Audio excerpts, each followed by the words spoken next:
tout ce que vous pourriez ne serait-ce qu'appréhender, supposer de ce que nous sommes, des lois de ce monde auxquelles vous n'avez pas accès, est déformé, suggéré par votre mental en ébullition, votre besoin de savoir, comprendre, connaître.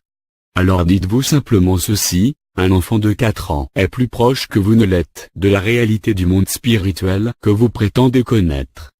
Ces mots vous paraissent sans doute un peu durs, mais s'ils le sont, c'est qu'il est urgent pour vous à présent de remettre les pieds sur terre, dans votre réalité, réalité de laquelle vous tentez trop souvent de vous extraire en vous perdant dans d'interminables recherches, lectures, considérations psycho-spirituelles.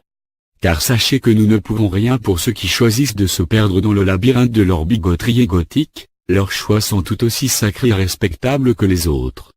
En revanche, il appartient aux autres de saisir ici l'essence de ce message afin d'en puiser l'enseignement, quand bien même il se croirait ou se voudrait supérieur au Chanel qui le transmet, sourire.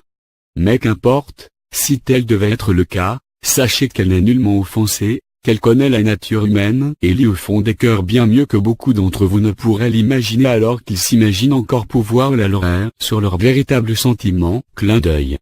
Je sais ta réticence à laisser filtrer certains éléments te concernant, mais cela aussi fait partie de ton travail car s'ignorer, s'évincer soi-même n'a jamais été une preuve d'humilité mais plutôt celle d'une forte tendance à l'autodévalorisation.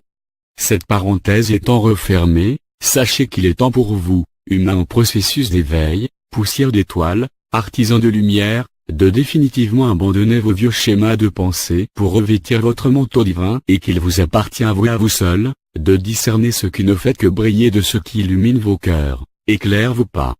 Car la lumière que tous vous recherchez, alors même qu'elle siège en vos cœurs, n'est pas aveuglante, mais douce et apaisante. Cette lumière n'est pas pensée ou intelligence, elle est évidence, elle est vérité, elle est un état d'être, voire d'être-té car elle fait partie de la Tsiut, le monde de l'émanation. Ainsi, lorsque peu à peu, vous vous rapprocherez de cette vérité, vous ne vous laisserez plus endormir par l'agitation mentale, les gesticulations de quelques élites qui par ailleurs le plus souvent, se défendent bien de l'être.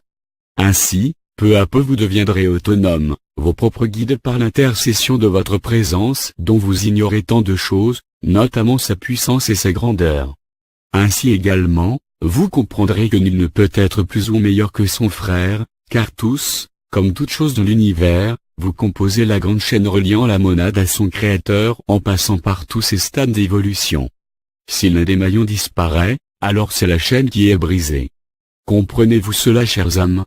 Avant que de vous quitter, mais sans vous quitter réellement vous le savez, je vous exhorte à vous rassembler, non pas par des rassemblements physiques, quand bien même cela est aussi très utile, mais de vous rassembler par le cœur, l'esprit, l'amour qui vous lie de toute éternité.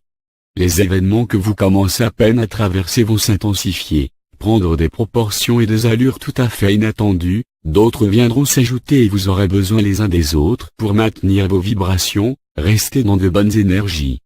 Moucher la chandelle du voisin deviendra alors le cadet de vos soucis. Comprenez bien que nous sommes ici particulièrement insistants sur ce point. Chaque acte, chaque pensée compte et pèsera dans la balance, il pèse d'ailleurs déjà comme certains ont pu s'en rendre compte. Chers amis, très chères âmes, si vous saviez combien vous êtes semblables. Semblables les uns les autres, mais aussi semblables à nous et semblables à votre Créateur.